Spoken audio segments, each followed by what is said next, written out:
कांग्रेस अक्सर कई मुद्दों को लेकर बीजेपी सरकार पर निशाना साधती रहती है, जिससे मोदी सरकार की टेंशन बढ़ जाती है। और अब कांग्रेस ने एक बार फिर बीजेपी की टेंशन बढ़ा दी है। कांग्रेस ने शंकराचार्य अविमुक्तेश्वरानंद के साथ दुर्व्यवहार, मणिकर्णिका घाट पर बुलडोजर एक्शन, देश में मुसलमानों के साथ हो रहे व्यवहार जैसे तमाम मुद्दों को लेकर मोदी सरकार पर निशाना साधा है। तो क्या कुछ कहा कांग्रेस ने, जानेंगे इस रिपोर्ट में। मोदी सरकार की नीतियों को लेकर विपक्ष हमेशा से हमलावर रहा है, जिससे बीजेपी सख्ते में आ जाती है। इसी कड़ी में अब कांग्रेस प्रवक्ता पवन खेड़ा ने कई मुद्दों को लेकर सरकार पर हमला बोला है। उन्होंने कहा कि नरेंद्र मोदी 12 साल से सत्ता में हैं और जिनकी मेहरबानी से ये सत्ता में बैठे हैं, उनके साथ कैसा सलूक किया जा रहा है, ये दुनिया देख रही है।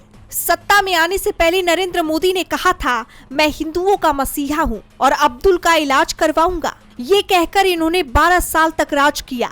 80,000 रुपए किलो के मशरूम खाए, डायमंड फेशियल करवाया, करोड़ों रुपए के 2 जेट खरीदे, महंगी गाड़ियों में घूमते हैं, महंगे महंगे कपड़े पहनते हैं।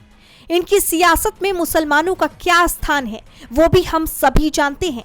मुसलमान अगर कॉलेज में पढ़ता है तो कॉलेज बंद करा देते हैं, अगर वो स्कूल खोल दे तो स्कूल बंद हो जाता है। पवन खेड़ा यही नहीं रुके, उन्होंने मौनी अमावस्या पर संगम स्नान करने जा रहे शंकराचार्य अविमुक्तेश्वरानंद के रथ को रोके जाने पर कहा, स्वामी अविमुक्तेश्वरानंद जी, ये उनके साथ हो रहा है।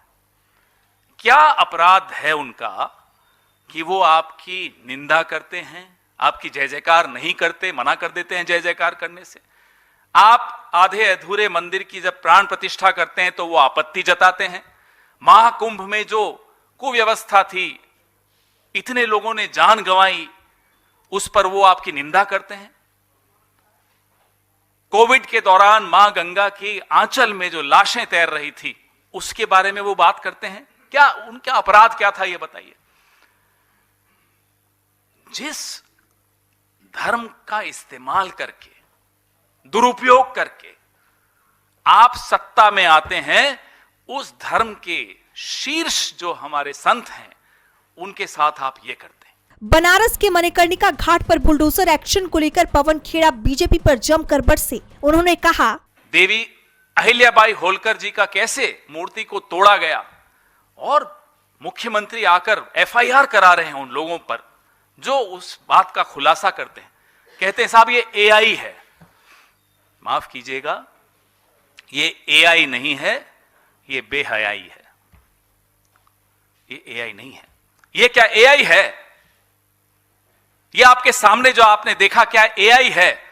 एक गेरुआ कपड़े, भगवा कपड़े पहने हुए व्यक्ति यूं सरेआम आकर झूठ बोले कि ये एआई। अरे उनके वंशज, उनका परिवार, अहिल्याबाई होलकर जी के परिवार ने इतना बड़ा ज्ञापन दिया है, वो सब झूठ बोल रहे हैं। पवन खेड़ा की इन हमलों के बाद मोदी सरकार की टेंशन बढ़ी हुई है। अब देखना ये होगा कि इन हमलों पर सरकार की तरफ से कोई प्रतिक्रिया सामने आती है या नहीं। डीबी लाइव की रिपोर्ट।